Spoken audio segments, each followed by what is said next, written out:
Good morning. My name is Juan Camilo. I'm the librarian, and for me it's a privilege to present you Mr. Kurt Brass. He is a teacher at CGB, but also an artist. And this week we had an art exhibition and a photograph exhibition, and it was really nice to know that we have talents in the school, but beyond, we have also artists and people who really love and have passion for doing many things. And today we have the opportunity to interview Mr. Kurt. Mr. Kurt, welcome. I'm very glad to have you. Thank you for accepting this interview. It's going to be just a chat, a dialogue. We're going to have a small talk, just knowing something, discovering something about you. Okay, that's perfect. All right. I have got 10 questions and you're going to answer them because we are very curious to know about you. Okay. Is that okay? Yeah, that's fine. All right. So the first question, I'm going to read it. And the first question is, Mr. Kurt, most of us know you as a science teacher. That's true. But today we discover your artistic side. How did your interest in art and photograph begin? Well, my interest in art really began when I was a kid, but I was more drawn towards the side of ceramics and pottery, creating those kinds of aspects. But sometimes that kind of art is not so portable, and also the facilities to develop it. With pens, pencils, I wasn't so good when I was a kid, but I've improved over time. And one of the things I remember is going up to the Lake District, and the view there was fantastic. And I thought, I must just find a sketch pad or something and see if I can draw. And that's where it all began. Wonderful, fantastic, very good. That connects with the second question, and is, how do you feel about showing your work for the first time in the school and in the library? Well, the first time in my life. Oh, nice. Honestly. Okay. I feel very grateful to you for putting forward the idea. As you remember, I was quite nervous because you never know how people are going to react to what you've done, how you've done it. So I wasn't too sure, but now I'm very happy because this is also the first time that I've had the opportunity to see a lot of my art actually out in one place. I think lots of you know that when you're doing artwork, often you're working on a piece, you put it away, you start on the next piece, and it's infrequently you see everything together, often due to lack of space. So, yeah, I'm very happy. Thank you. We are very happy to have your artistic masterpiece and works here. It's really nice to have you. Thank you. Okay, number 3. What techniques do you use in your paintings and photographs, and how did you learn them? It's been a mixture. If we go back to that first time when I was doing a sketch of a landscape, that was on just myself. I've learned at different times. I've been on a few courses, not a lot, but I've been on some courses. Photography, I kind of picked up, and I don't know, maybe I just feel that I've got an eye for places and landscapes as such. So that was, except for one course where I went up to the Lake District in the UK to take a course that provided some insights into metering, other aspects of photography. With my art style, most of it's self-taught. honestly. I see something I like, I'm always looking around, and it's not purposeful, but sometimes I see something that I like, I take a photo of it, then I've got something to refer back to as a reference. All right, very good. Okay, and this goes with number 4. And is there a theme or subject that often appears in your work and holds a special meaning to you? For example, you're drinking a coffee and immediately the idea comes out to your mind. I wish it did. Sometimes it's going around a museum, an art gallery, going out to have a walk outside of Bogota, for example, or somewhere of the nature. And from that, I can gain some ideas and thoughts for my artwork. Great. But I guess my interest in the nature side of things has built up from my dad, who was a nurseryman.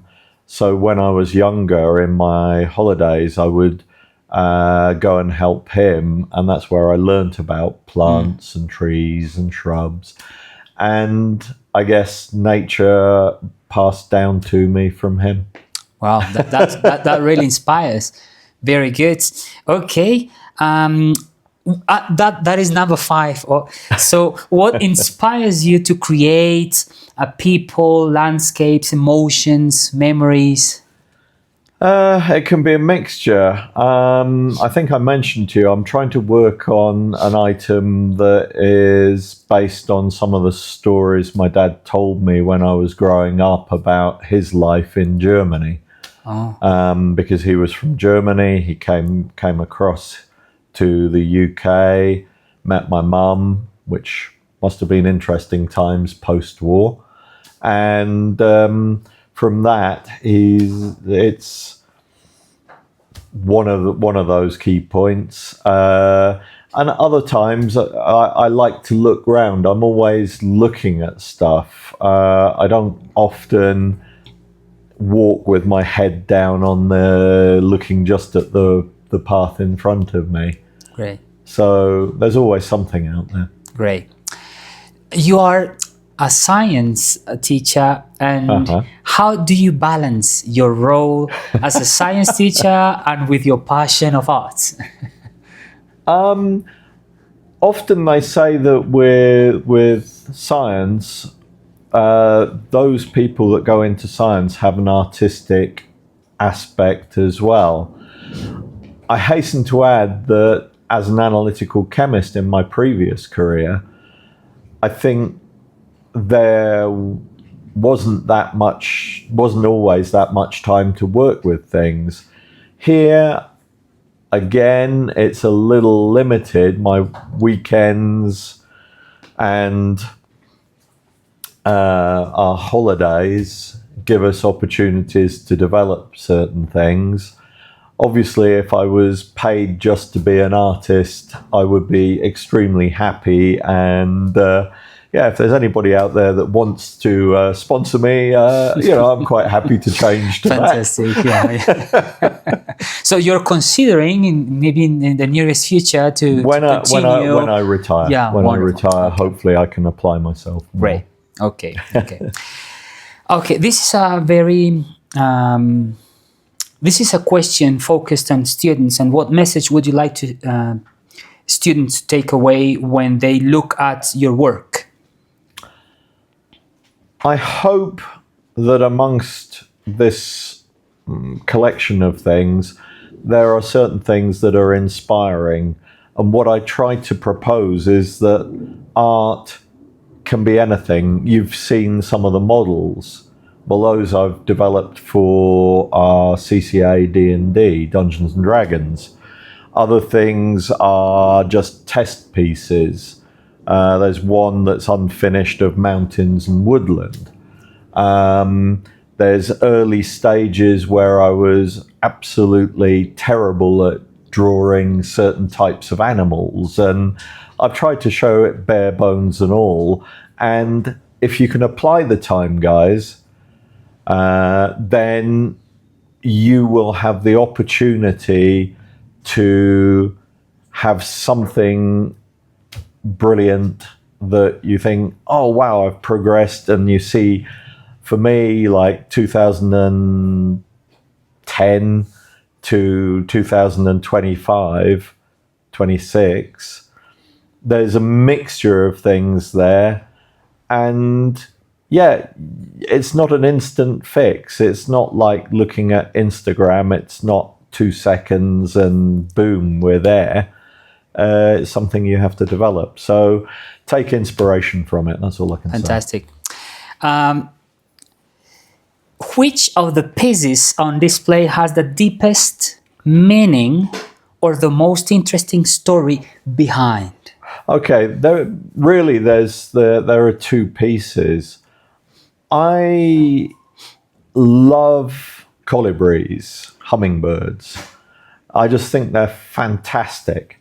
And there's one piece over there that's actually framed, which was my first piece of acrylic painting.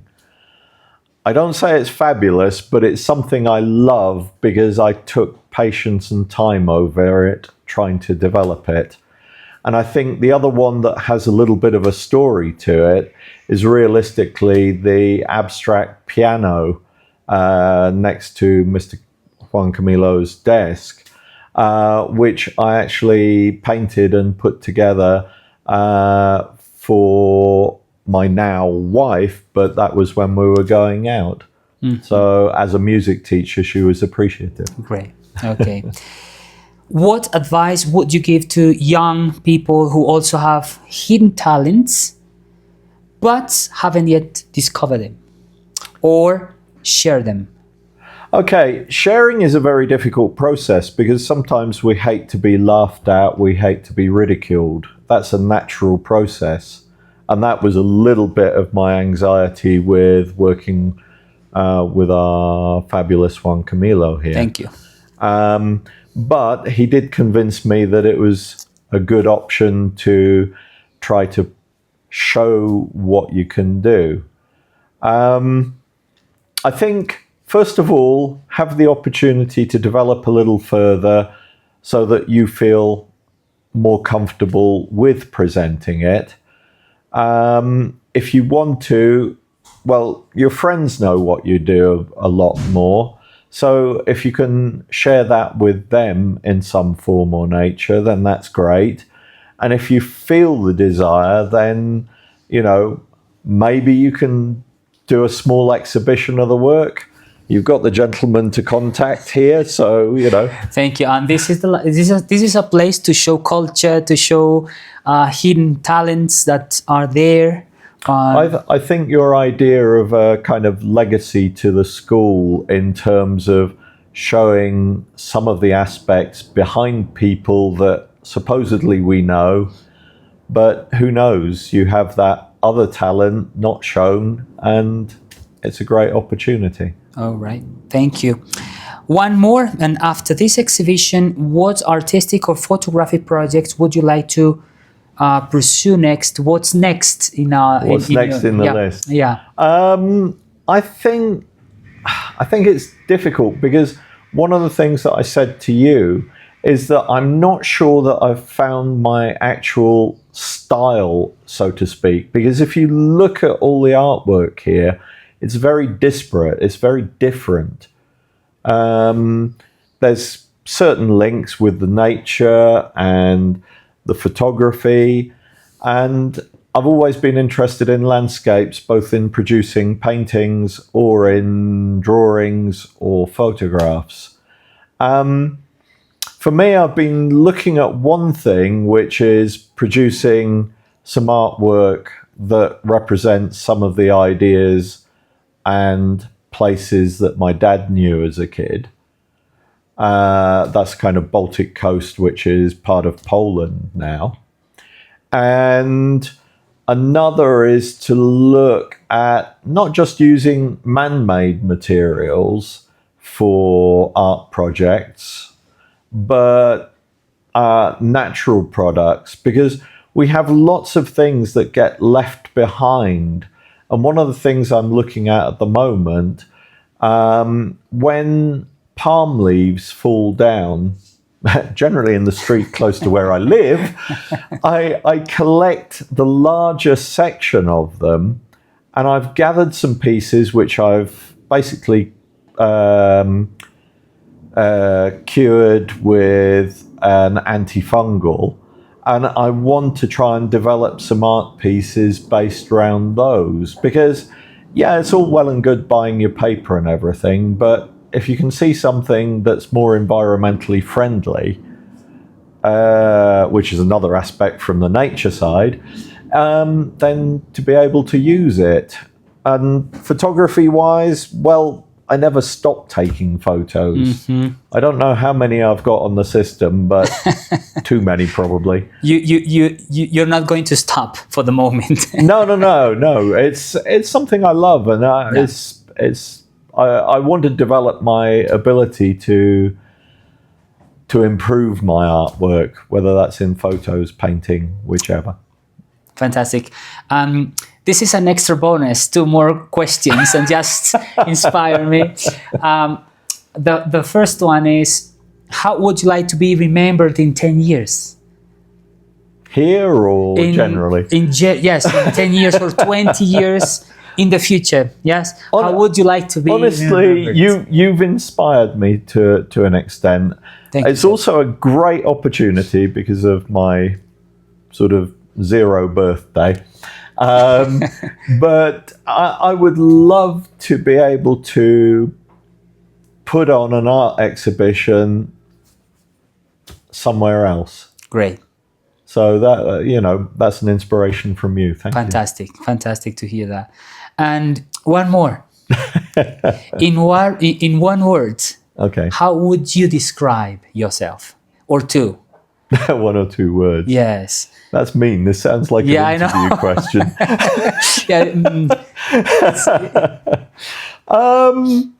I think, if I may, I'll take a couple of words extra. Yeah. I always consider myself as looking at the glass half full. There's always opportunities to add to your thoughts, your processes, everything. So a glass half full for me is a good option. Thank you. Thank you, sir. Thank you. This is your voice, your legacy for CGB, and for me, it is really a privilege to meet you. Thank you, sir. Thank you very much for accepting this crazy, beautiful, fantastic challenge here at CGB. And for me, I'm really glad to have you here in this small interview, just to talk. Thank you. Brilliant.